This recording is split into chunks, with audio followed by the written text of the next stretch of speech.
마감 전업 펜다운 윤정식 대리 연결했습니다. 안녕하십니까? 네, 안녕하세요. 네. 자, 오늘 양시장 상승세 좀 이어지고 있습니다. 하지만 탄력은 오전장보다는 좀 약화되고 있는 상황인데요. 시장 분위기 어떻게 좀 판단하고 계십니까? 네, 시장 분위기는 지난주 금요일에 있었던 일본 마이너스 금리 도입이 이 직격탄을 맞고 있다라고 보시면 될 것 같습니다. 거래소 같은 경우는 이 전체적으로 지수는 플러스를 내고는 있지만 이 엔화 약세 관련해서 가장 직접적으로 영향을 받고 있는 운수장비 쪽 자동차 관련한 종목들의 하락이 좀 두드러지고 있고요. 이런 부분들을 좀 빼고 난다면은 전체적으로는 수급은 분명히 개선이 되어 있습니다. 이 엔화의 약세이기 때문에 이런 부분들은 전체적인 글로벌리한 그 심리적인 안정 그런 영향을 줄 수 있다고 보시면 될 것 같고요.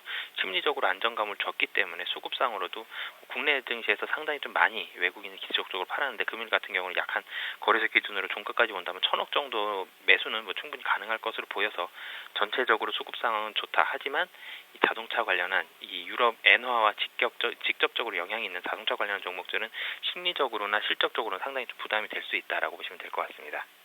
네, 자 그럼 상승 종목 먼저 좀 보겠습니다. 하이닉스와 넥센타이어, 한미약품 주셨는데요. 자 먼저 하이닉스 보겠습니다. 자 지난 주말 뉴욕장에서도 마이크론이 저평가 매력 부각되면서 거의 12% 급등 나왔었고요. 우리 하이닉스도 오늘 한 3%가량 상승권입니다. 실적은 좀 부진했는데 역시 저평가 이런 매력으로 봐야 되겠습니까? 네, 사실 하이닉스 같은 경우는 실적에 있어서 조금 아쉬운 감이 없지 않아 있었습니다. 하지만 미국에서 그런 디램 가격에 대한 하락이 좀 더뎌지고 있습니다. 4분기에는 디램이 한 17% 정도 하락을 했는데 2016년 1분기에는 한 11% 정도로 하락의 속도가 상당히 좀 빨리 둔화된다라고 보시면 될 것 같고요. 반도체 업종은 이제는 어느 정도 좀 바닥을 치고 있다라고 보시면 될 것 같습니다. 여기서 이제 탑픽을 좀 찾아야 되는데요. 하락에 있어서의 올라가는 거는 맞다. 하지만 속도는 조금 차별화 주셨으면 좋겠습니다. 이 삼성전자와 이 하이닉스가 가장 좀 디램에 있어서는 우리나라에서 선도 업체라고 보시면 되는데 삼성전자 경우에는 이 디램 가격 하락폭이 한 자리 %로 줄어든다면 2분기부터 충분히 수익성이 개선될 전망이다라는 그런 부분들도 나와 있고요. 하이닉스 같은 경우도 한 자리 % 정도만 된다면 2분기부터는 분명히 한 자리 % 거의 확실시 되고 있기 때문에 이런 부분에 있어서는 원가 절감에 의한 하락폭 상세가 훨씬 더 많다라고 보시면 될 것 같습니다. 네. 자, 넥센타이어가 오늘 한 4%가량 오르는데요. 특별한 재료가 있었을까요? 네, 사실 타이어 같은 경우는 지속적으로 좀 좋지 않았습니다. 넥센 타이어는 특히 더 좋지 않았는데요. 이 작년 말 정도 보시면 15,000원 정도 상회했었는데 금년에는 10,000원 초반 정도까지 갔다가 기술적으로 조금 반등을 하는 그런 모습을 보여주고 있습니다.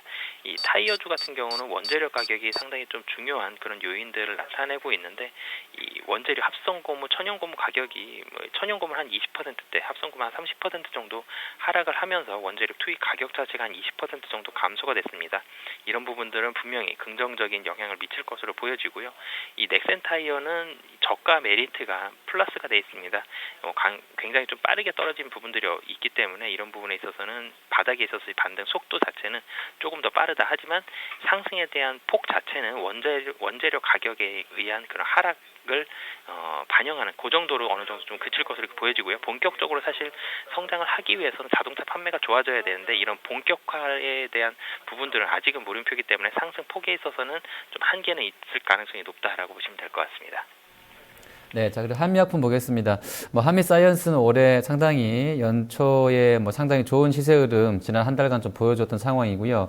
약품은 좀 탄력이 좀 덜했었습니다만 또 오늘은 미국 제약사와 바이오 신약 관련된 임상 얘기 나오게 되면서 시세 흐름이 같이 동반 상승 나와 있습니다. 오늘 한미약품 지금 모건적으로도 매수 들어오고 한 3% 올라 있는데요. 좀 추가로 더 반등이 이어진다고 봐야 되겠습니까? 네, 사실은 기사 내용 자체는 굉장히 좀 긍정적입니다. 긍정적이지만 이런 기사로 인해서 한미약품이 큰 폭으로 상승하고 하락하고 이런 모습들은 크게 나타나지는 않고 있고요. 라이센스 아웃이 대규모로 이루어졌다 이런 부분들이 있어서만 주가를 좀 많이 움직였기 때문에 기사 내용이라기보다는 최근의 수급 상황을 어느 정도 좀 많이 개선시키는 그런 반등이다라고 보시면 될 것 같고요.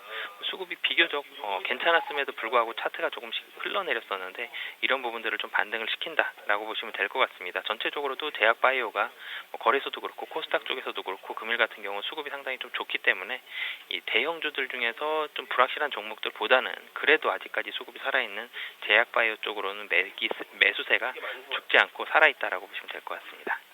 네, 자, 하락 종목 보겠습니다. 오늘 현대모비스와 대상 한국타이어 올려주셨습니다. 먼저 현대모비스 보시면 실적이 예상보다는 좀 잘 나와서 단계 좀 급등했었다가 지금 뭐 엔화 얘기 나오게 되면서 아주 뭐 급락입니다. 지금 대리님께서도 BOJ 언급해 주셨는데요. 금요일장도 급락이고 오늘도 거의 한 3.4%, 뭐 현대모비스 추가로 약세 이어지는데 이 종목은 좀 어떻게 지금 구간에서 어떤 대응이 좀 필요하겠습니까?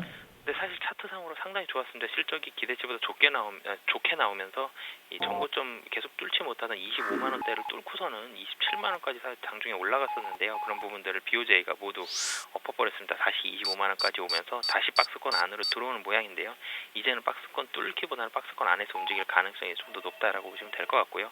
외국인과 기관도 BOJ의 금리 인하에는 분명히 이 심리적으로는 좀 압박을 많이 느낄 가능성이 높기 때문에 박스권 안에서의 그런 매매가 좀 더 보여질 것으로 보여지고요. 다시 상승을 하기 위해선 추가적인 뭐 환율이라든지 실적에 있어서의 업사이드가 한 번 더 레벨업 되는 그런 부분들이 좀 필요할 것으로 이렇게 보여집니다.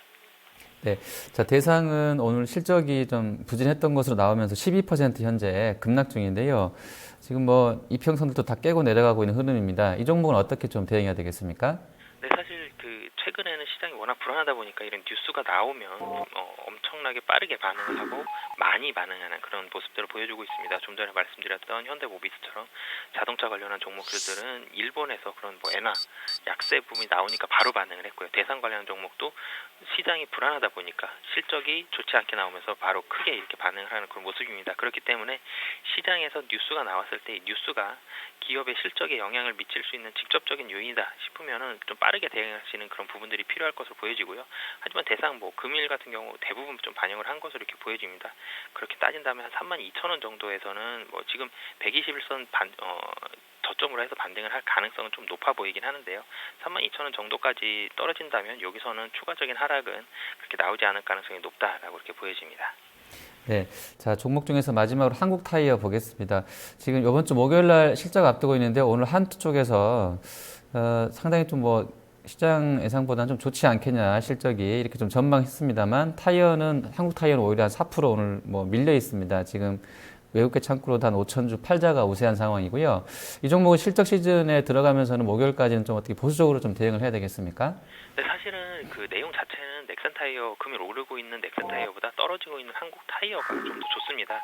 이 전체적으로 좋아지는 가장 근본적인 이유는 고물 가격 하락이 한국타이어, 넥센타이어 동일하게 적용이 되는데 이 한국타이어 같은 경우는 3분기 실적에 대한 압박 요인이었던 중국 법인의 달러 부채 평가손이 상당히 좀 많이 줄어들게 됩니다. 이런 부분들 본다면 분명히 긍정적이지만 하락이 별로 이루어지지 않았었습니다. 한국타이어 같은 경우는 넥센타이어는 바닥에 있어서의 그런 부담이 훨씬 덜하다 보시면 될 것 같은데 한국타이어는 조금 최근 들어서도 지속적으로 좀 올라갔던 그런 부분들이 금일 같은 경우는 조금 부담스럽게 작용한다라고 보시면 될 것 같고요. 실적 관련한 기대감은 충분히 살아있기 때문에 여기서 추가적인 하락이 나오지 않는다면 반등에 좀 더 무게감이 있다라고 이렇게 보여집니다. 네. 자, 장 마감까지 한 3, 40여 분 남아 있습니다. 중국 오후장 개장하고는 낙폭을 좀 약간 줄이려는 시도, 2,700선의 매매 공방이 좀 있을 것 같기도 하고요. 하지만 뭐 지표가 안 좋았던 부분들은 여전히 좀 변함이 없겠습니다. 지수는 1915선 또 684선 움직임 뭐 정체되어 있는데요. 자, 어떻게 좀 전략 구성해서 오후장 대응해야 되겠습니까? 네, 사실 최근에는 시장의 그 전망이 굉장히 좀 무색할 정도로 대부분 좀 맞지 않는 경우들이 많고요. 그리고 그때 좀 대응을 좀 빨리빨리 해야 되는 경우가 많습니다. 워낙 불안한 시장이기 때문에 뉴스 하나에도 주가가 큰 폭으로 출렁이고 있습니다. 그렇게 따진다면 주식에 대한 비중을 조금을 줄이시거나 그리고 주식 시장에 대해서 뉴스가 나왔을 때에는 좀 더 발빠르게 대응하시는 그런 부분들이 필요한 시장이다라고 보여집니다. 네, 알겠습니다. 오늘 말씀 잘 들었습니다. 네, 감사합니다. 네, 마감 전화 펜다운 윤정식 대리였습니다.